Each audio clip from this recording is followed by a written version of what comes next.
তারেক রহমান বলতেছেন বা বিএনপি বলতেছে যে তারা তত্ত্বাবধায়ক সরকার পার্মানেন্টলি রাখবেন, ওকে ফাইন, আমরা বিশ্বাস করতে চাই, কিন্তু এই বিশ্বাস কতটুকু রক্ষিত হবে সেটা কিন্তু আমি এখনো মানে নির্দ্বিধায় বলতে পারবো না, কারণ ক্ষমতায় গেলে ক্ষমতা ছেড়ে দেওয়ার মানসিকতা আমাদের দেশে নেই।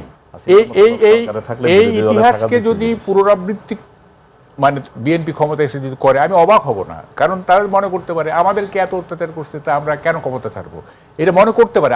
আপনার কি মনে আছে 2001 সালের নির্বাচনের পরপরই মিসেস জিয়া 100 দিনের একটা কর্মসূচি দিয়েছিলেন, আপনার মনে আছে? কর্মসূচি দেওয়ার পরদিন থেকে মাইনরিটি ক্লিনজিং শুরু হয়েছে, পরদিন থেকেই, এবং ওই 100 দিনের কর্মসূচির একটাও বাস্তবায়িত হয় নাই। 100 দিনের কর্মসূচি, আমরা খুব খুশি হয়ে গেলাম, এত সুন্দর সুন্দর কথা। আমরা 53 বছর দেখতেছি এই বাংলাদেশটাকে, আমাদেরকে উল্টাপাল্টা বোঝানো যাবে না। হ্যাঁ, আমরা দেখতেছি 53 বছরের বাংলাদেশ। এটা হয় কি, শুনেন, আমাদের দেশে যেটা হয়, সবসময় এটা হয়েছে, বিরোধী দলের রাজনীতি করা খুব সোজা।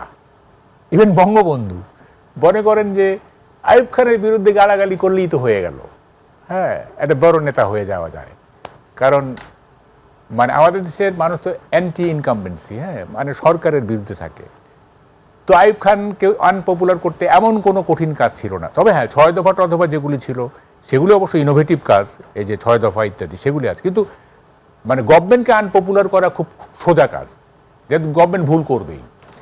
তা আমাদের দেশে হয় কি, ওই অপোজিশনে যারা থাকে তারা জনপ্রিয় হয়ে ওঠে, কারণ গভর্নমেন্ট ভুল কাজ করে। গভর্নমেন্ট মানে আমাদের দেশের সরকাররা তো আর অত এফিসিয়েন্ট হয় না, ভুল কাজ করে, পরে অপোজিশন তারা এই সমালোচনা করে, এই করে সেই করে, ভুলগুলি বলে, এই সেইতে তারা পপুলার হয়ে যায়। যখনই তারা সরকারে যায় তখনই দেখা যায় যে তারা আসলে আছে, হ্যাঁ, ওই দক্ষতাটা থাকে না, তখন এই যে উল্টাপাল্টা করে আর কি, হ্যাঁ, সংবিধান সংশোধন, তো এইটা তো সেইটা, কালো আইন তৈরি করা, অমুক তমুক এই করে, এগুলো আমরা সব আমলেই প্রায় দেখছি। এগুলো উদাহরণ দিতে গেলে অনেক সময় লাগবে। তো তারেক রহমান বলতেছেন বা বিএনপি বলতেছে যে তারা তত্ত্বাবধায়ক সরকার পার্মানেন্টলি রাখবেন, ওকে ফাইন, আমরা বিশ্বাস করতে চাই, কিন্তু এই বিশ্বাস কতটুকু রক্ষিত হবে সেটা কিন্তু আমি এখনো মানে নির্দ্বিধায় বলতে পারবো না, কারণ ক্ষমতায় গেলে ক্ষমতা ছেড়ে দেওয়ার মানসিকতা আমাদের দেশে নেই, এবং এটার কারণও আছে। কারণটা হচ্ছে আমাদের দেশে দেখেন, এটা যে উইনার টেক্স অল, যারা জিতে তারা সব কিছু নিয়ে নেয়, সর্বাত্মকবাদী হয়ে যায়। ওয়েস্টে কি হয়, ধরেন ইংল্যান্ডের কথা বলি, there is no difference between the prime minister and the leader of the opposition, কোনো ডিফারেন্স নাই, দুজনই equal right, equal privilege, equal prestige, এগুলো এনজয় করে। সুতরাং আমি বিরোধী দলে গেলে তো কোনো অসুবিধা নাই, আমি তো প্রাইম মিনিস্টারের ইকুইভ্যালেন্ট থাকতেছি, ঠিক আছে, এটা দ্যার ইজ নো ডিফারেন্স, তারা একই রকম social Prestige, social privilege, right সবই পায়। সুতরাং বিরোধী দলে গেলে কোনো অসুবিধা নাই, বরং বিরোধী দলে গেলে সুবিধা আছে, অত বেশি কাজ করতে হয় না, হ্যাঁ, সমালোচনা করলেই হয়।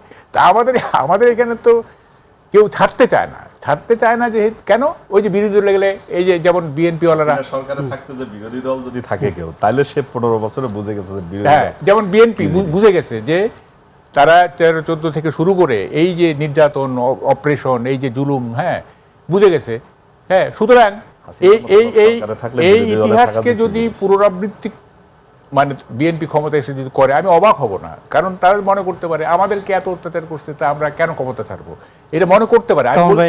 আমি বলছি না, বিএনপি কেন্দ্রীয় নেতা আছেন এখানে, আমরা তার কাছ থেকে শুনি।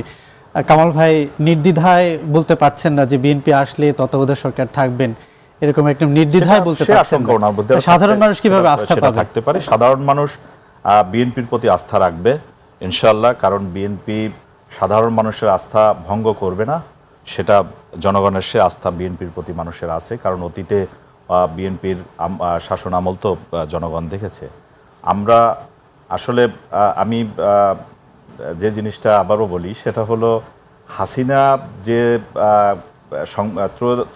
পঞ্চদশ সংশোধনী বাতিল করে দিয়ে আমরা আমাদের আলোচনার বিষয়বস্তু কিন্তু এই পঞ্চদশ সংশোধনী মূলত এখানে ছিল। এই আলোচনাটা বাইরে গিয়ে আমরা বারবার বিএনপিকে মাহবুব কামাল ভাই টেনে নিয়ে আসতেছেন, আসলে এটা দুঃখজনক। দেখেন, আপনি বললেন যে আমি এটা দুঃখজনক যে আমি বিএনপি সম্পর্কে, আমি বিএনপিকে ঘাটতে চাই না, আমি বরং নির্বাচন দ্রুত করার জন্য বিএনপির হাত শক্তিশালী করতে চাই। এক, 2 নম্বর হচ্ছে Tarek Rahman has definitely rebuild his image, তার ভাবমূর্তি উনি পুনরুদ্ধার করেছেন এবং এখন বেশ সেন্সিবল কথা বলতেছেন, এটাও ঠিক। কিন্তু এই যে বললেন যে এই যে প্রমিস, তারেক রহমানের প্রমিস অথবা এই যে জাতির প্রতি তার যে আপনার কি মনে আছে 2001 সালের নির্বাচনের পরপরই মিসেস জিয়া 100 দিনের একটা কর্মসূচি দিয়েছিলেন, আপনার মনে আছে? কর্মসূচি দেওয়ার পরদিন থেকে মাইনরিটি ক্লিনজিং শুরু হয়েছে, পরদিন থেকেই, এবং ওই 100 দিনের কর্মসূচির একটাও বাস্তবায়িত হয় নাই। আমি একেবারে কি বলে ওইটাকে দায়িত্ব নিয়ে বলতেছি, ঠিক আছে? তাইলে ওই 100 দিনের কর্মসূচি দেওয়াটার মানেটা কি ছিল? ওইটা লিখে দিয়েছিলেন শফিক রহমান, আমার এডিটর, আমি তখন যায় দিনে, ঠিক আছে? 100 দিনের কর্মসূচি, আমরা খুব খুশি হয়ে গেলাম, এত সুন্দর সুন্দর কথা। তারপরে পত্রিকায় দেখি অমুক হিন্দু ধর্ষিতা, অমুক এইটা সেইটা, অমুক তো, আমি গ্রেনেড অ্যাটাকের কথা বলবো না, আদালত রায় দিয়ে দিছে, এটা এখন আউট অফ চ্যাপ্টার, ওইটা বলবো না। কিন্তু এই যে ভালো ভালো কথা এই যে বলে এই 2006 সাল পর্যন্ত কি ঠিকমতো রুল করতে পারছে বিএনপি? পারে নাই। সুতরাং ভালো ভালো কথা দিয়ে আমরা 53 বছর দেখতেছি এই বাংলাদেশটাকে, আমাদেরকে উল্টাপাল্টা বোঝানো যাবে না। হ্যাঁ, আমরা দেখতেছি 53 বছরের বাংলাদেশ।